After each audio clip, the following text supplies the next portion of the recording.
I'm a postgraduate student studying archaeology at a prestigious university in the UK.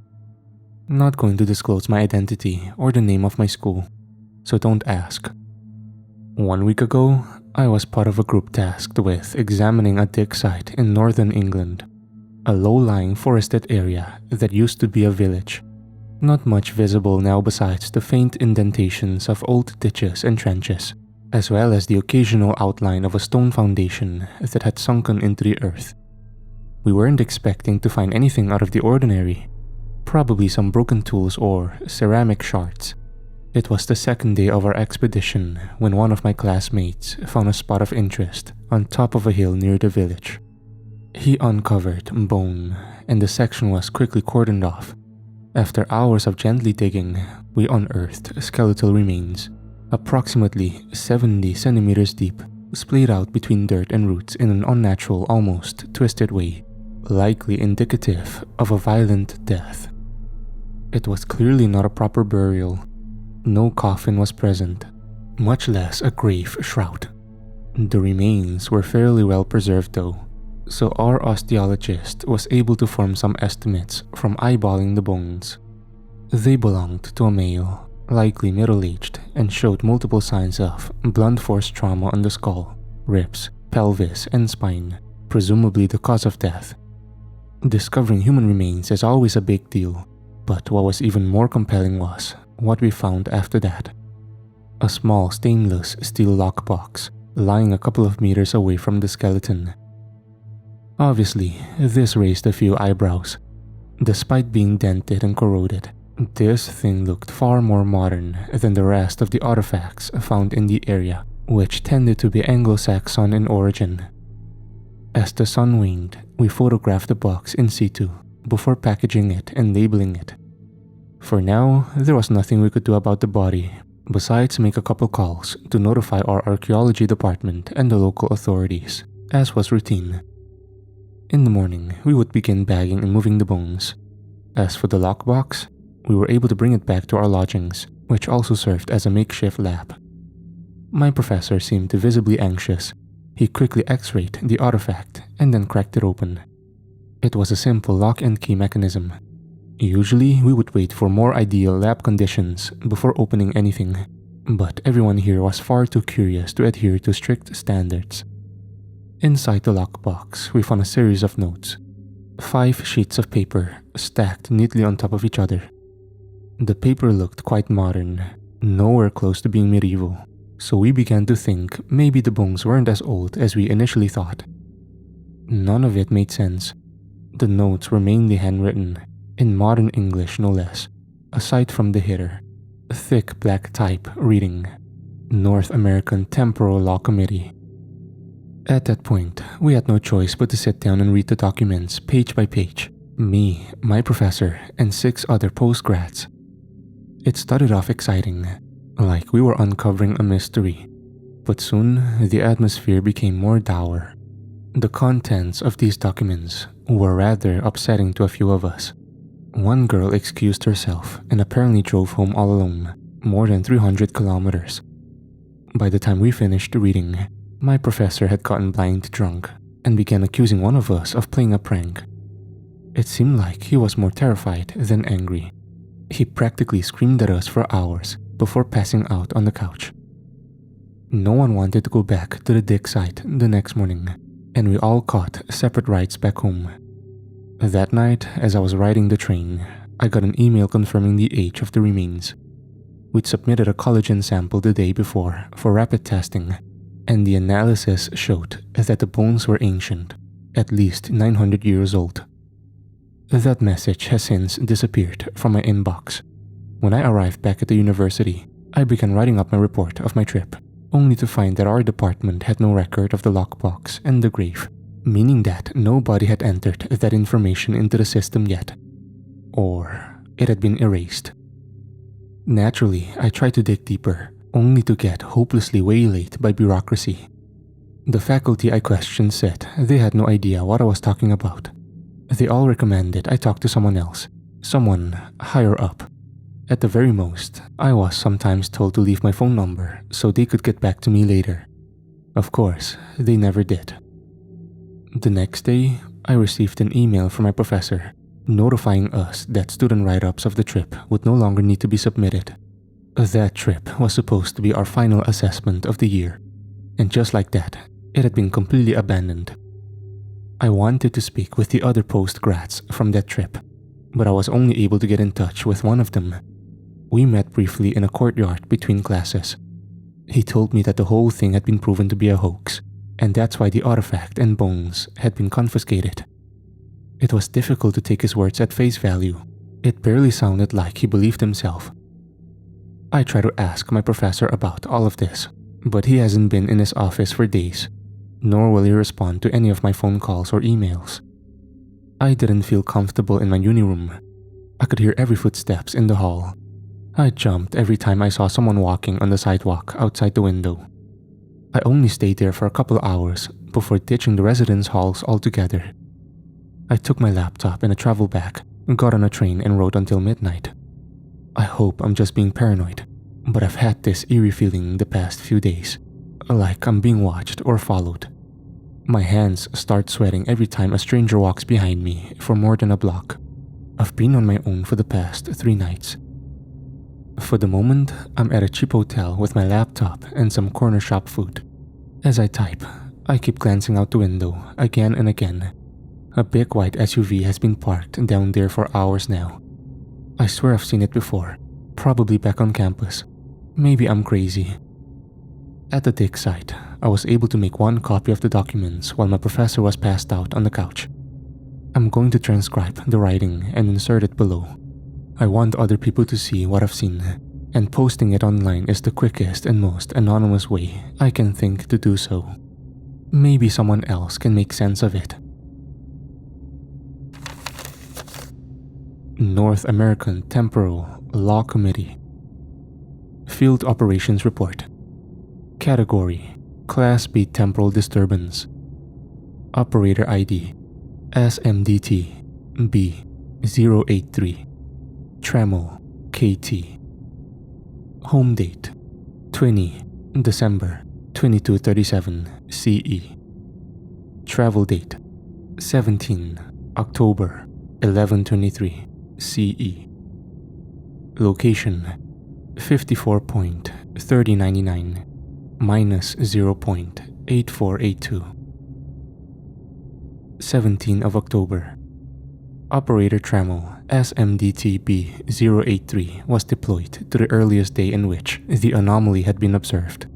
Anomaly discovered to be the unauthorized temporal displacement of a small, seemingly damaged radioactive isotope source, likely used in medical or industrial capacity before being appropriated. Offenders are suspected to be terrorist-affiliated. While in the process of creating a radiological dispersal device, a leak likely forced them to dispose of the evidence. At this point, the source cannot be observed at close range.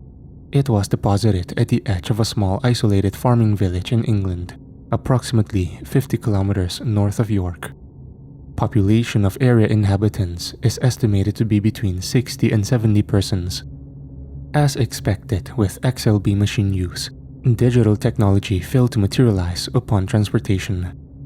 Operator manifest includes analog/mechanical tech, all accounted for, including pen and paper, magnetic compass, mounted field scope, engineering and medical tools, shelf-stable rations, good for 30 days, lantern with 3 liters of oil, hazmat suit, a single-occupant tent. Upon arrival, a secure observation post was established on a grassy slope 100 meters upwind of the settlement. Position is close enough to be within visual range, but removed enough to ensure safety and non-interference as per NAT-LC protocol. Communication rendered impractical anyway, as the subjects speak an archaic language. 19 of October. For the last 2 days, villagers, subjects have shown curiosity toward the heavily damaged and partially disassembled device. As expected, they lack understanding of its hazardous nature, continuously prodding at it and conducting what appear to be crude experiments. Tools such as sickles and knives have been used to further dismantle the device. 20 of October. Many subjects have begun retrieving scraps from the device's casing and even harvesting radioactive powder directly from the core, going so far as to apply it to the body, burn it, and consume it. Subjects appear fascinated by the powder's photoluminescence and showcase it openly. Most village inhabitants have come into close contact, likely believing the radioisotope source to be supernatural or valuable. Some households have begun mixing small amounts of powder into their wine or stew, possibly as a special ingredient or health supplement. Isolated cases of severe nausea and vomiting observed with field scope. Herbal remedies have been distributed in reaction. Instances of uncoordinated muscle movement also observed. 22 of October. Behavior of the subjects has shifted drastically. Some have begun exhibiting religious fervor in the form of processions and communal rituals, which often involve the nuclear device and/or radioactive materials. Physical symptoms of acute radiation syndrome, ARS, have become more common, including swelling/reddening of the skin, blisters, ulcers, etc. Death toll of 3. 2 men, 1 woman. All 3 bodies were transported on carts and buried in separate graves on the perimeter of the settlement. 23 of October. Massive hair loss observed among subjects. Tangled clumps lie in the dirt and blow in the wind. Many subjects' fingernails have either turned black or fallen off completely. Some have attempted to leave the village, but were prevented from doing so by authority figures, religious leaders, elders probably. Despite adverse effects, reverence of the radioisotope source largely continues, in some regards resembling cult-like behavior. Makeshift shrines have been assembled using scraps and pieces of the nuclear device. At nighttime, the soft glow of radioactive materials is faintly visible from the outpost. 24 of October. Death toll has risen quickly. Mass graves have begun to be used for burials. Subjects appear confused by the events, some beginning to panic. Bodies weakening, weight loss, malformation, bruising, radiation burn marks, and swelling observed on hands. Village barber has conducted crude amputation procedures on the fingers and limbs of several subjects. Foul odors carried on the wind. Decomposition, human waste. 25 of October. Expiration of subjects has continued at a rapid rate. Psychological and physical deterioration clearly evident. Cognitive impairment has been observed in the form of confusion and delirium. Subjects struggle to remember familiar routines, such as farming, housework, preparing food, and exhibit severe disorientation. Many walk in circles or stand aimlessly, mumbling. Seizures are common. Subjects are assumed to be experiencing internal hemorrhaging. Blood expelled from the gums, nose, and in rare cases, the ears.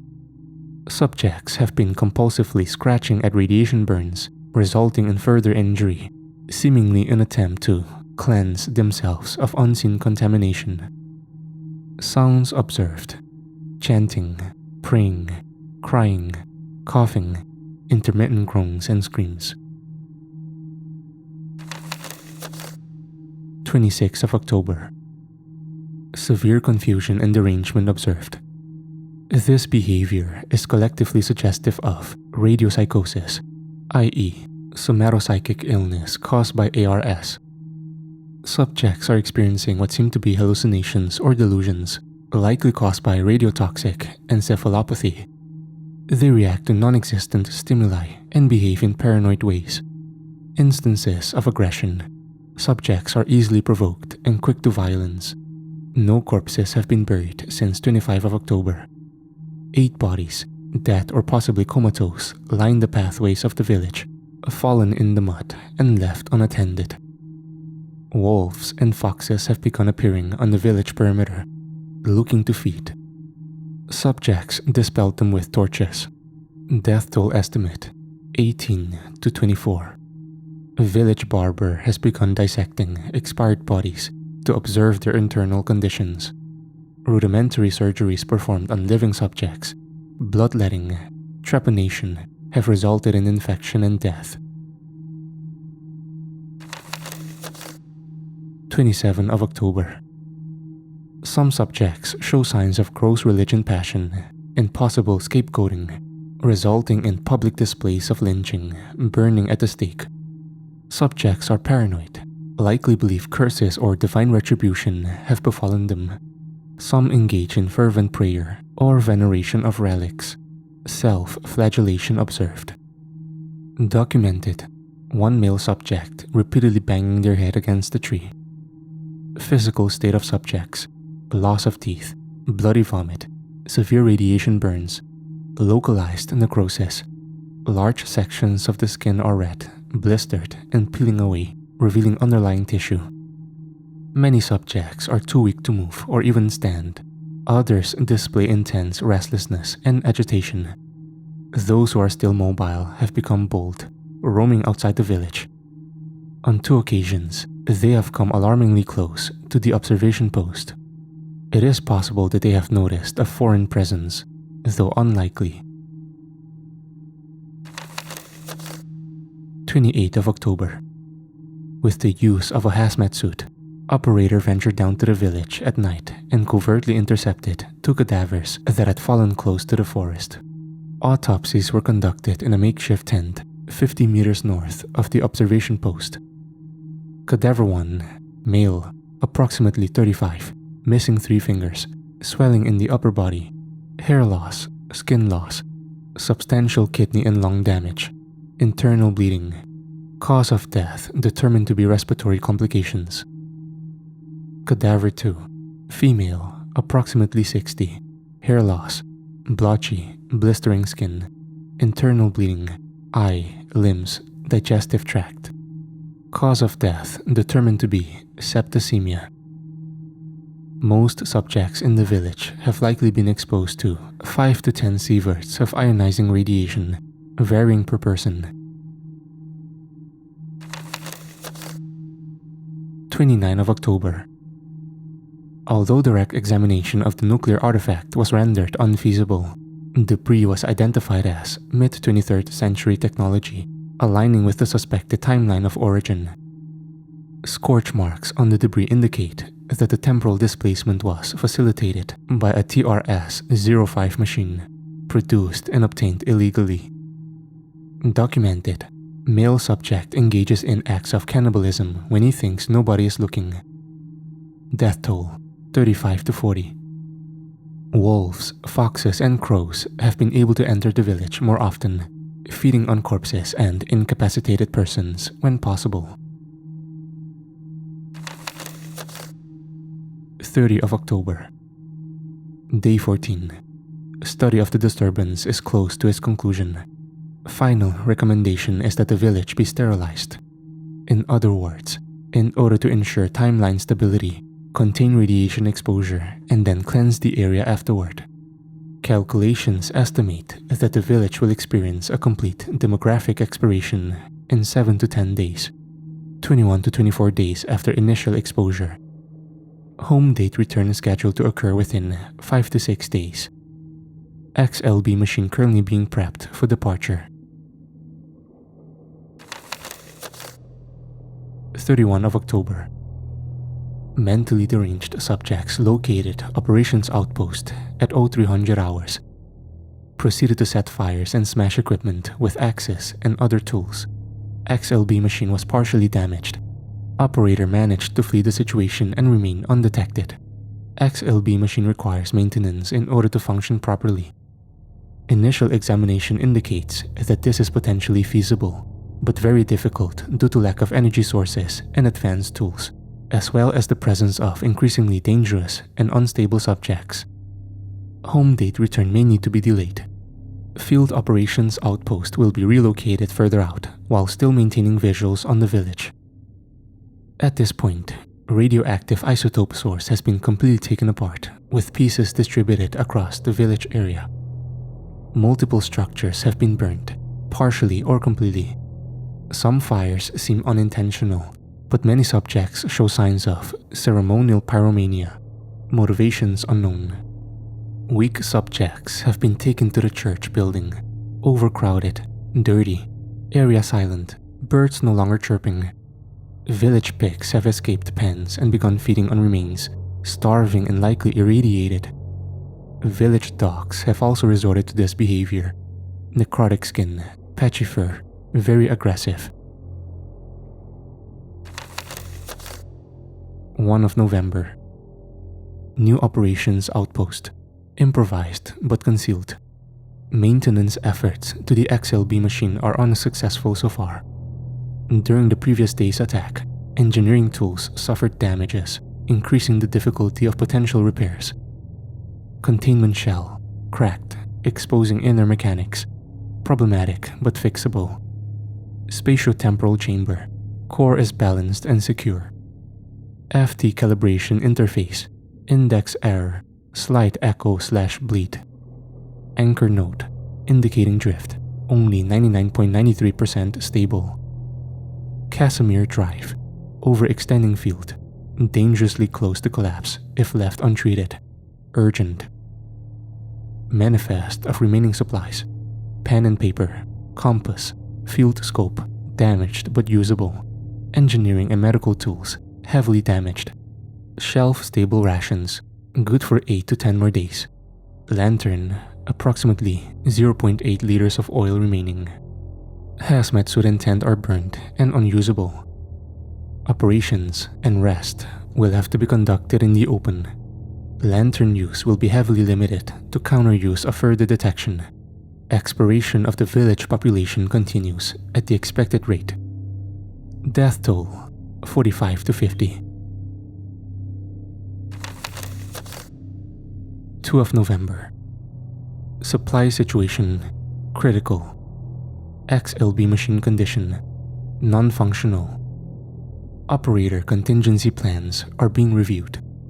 Aggressive subjects, fewer numbers, still active. Church interior, pile of bodies. Dead, more than 55 counted. 3 of November. Further maintenance ineffectual. Operator safety crucial. Defense contingency plan engaged. Storm approaching. Notes will be secured. In lockbox.